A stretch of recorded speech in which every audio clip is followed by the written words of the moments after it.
क्या नाम है आपका? हरिनारायण हरवार। अंबेडकर पार्क जो बना है आपके ग्राम में, जी, किसके द्वारा बनवाया गया ये है? समस्त हरवार समाज के सदस्यों द्वारा बनाया गया है।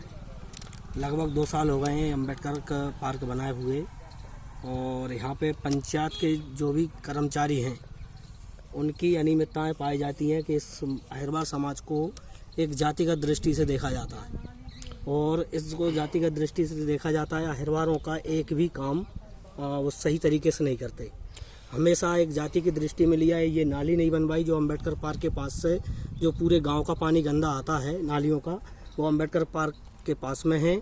और ये पंचायत के जो कार्यकर्ता हैं, सरपंच, रोजगार सहायक और सेक्रेटरी, किसी ने भी इस पे एक्शन नहीं लिया। मैंने आवेदन दिया, मेरे पास आवेदन की पावती है। भारत सरकार द्वारा चलाए गए स्वच्छ अभियान के अंतर्गत मैंने एक आवेदन भी दिया कि अम्बेडकर पार्क के पास जो गंदगी हो रही है, इस गंदगी को पंचायत सफाई करवाए, लेकिन पंचायत द्वारा इसमें कोई एक्शन नहीं लिया गया, कोई सफाई नहीं करवाई। और जो नाली बनवाई है, इस नाली को भी ठीक तरह से नहीं बनवाया।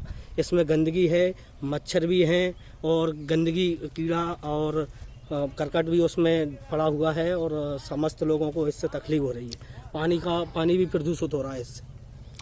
गंदगी को लेकर आपने सरपंच महोदय से कुछ 1 साल से पंचायत भवन नहीं खुला ठीक तरीके से। जब भी पंचायत जाते हैं पंचायत बंद मिलती है। किसको सूचना दें इस बारे में? सरपंच साहब पंचायत में नहीं बैठते, पंचायत बंद रहती है। जब भी जाओ पंचायत कभी खुलती है कभी खुलती नहीं है, मालूम ही नहीं है पंचायत ठीक सुचारू रूप से पंचायत भी नहीं चल रही। जनपद पंचायत लटेरी सीओ महोदय को आपने अवगत कराया था इन समस्याओं को लेकर? नहीं, सीओ साहब तक हम कुछ और समस्याएं लेके भी गए थे।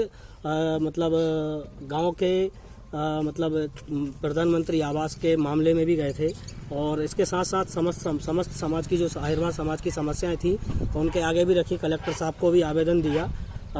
विशेष एक हमने इस नाली सफाई की वजह से नहीं, पीएम आवास के लिए भी हमने पूरी कोशिश की, प्रयास किए, लेकिन एक भी हरवार को महोटी में किसी को भी आवास नहीं मिला, पीएम आवास। कलेक्टर साहब को आपने अवगत कराया था? कलेक्टर साहब को अवगत कराया था और जन सुनवाई में आवेदन भी दिया था। कलेक्टर साहब ने क्या कार्रवाई की?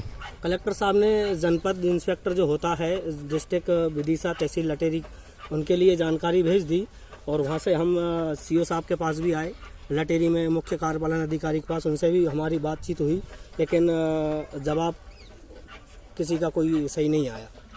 और यहाँ सबसे बड़ा एक जातिगत विरोध है कि इन जाति के लोगों को आवास दिया ही नहीं जाएगा। पंचायत में जो हैं वो भेदभाव जातिवाद को देखते हुए इस मोहल्ले में किसी को कोई आवास नहीं दिया गया। ऐसा किसने बोला कि इस जाति को आवास नहीं दिया जाएगा? देखा है मैंने इसमें मतलब जानकारी जो निकाली थी, हाँ मैंने देखा तो पूरे महोटी में लगभग 300-400 मकान हैं।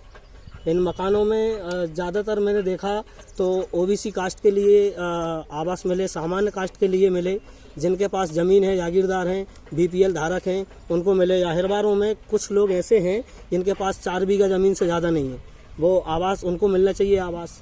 तो ये तो महसूस होता है और ये देखने में भी आता है कि मुझे लगता है कि यहाँ मतलब विरोधाभास के हिसाब से व्यवस्थापूर्वक हमारा या तो सर्वे ठीक नहीं किया, या फिर इन्होंने ऐसा कुछ किया कि हम लोगों को मतलब आवास दिया नहीं गया। और जहाँ तक कि हमारा जो समाज गांव का जो जिसको बोलते हैं मेहतर, जो सफाई कर्मी होता है, वो भी उसके पास भी भूमिहीन है, शायद उसको भी आवास नहीं मिला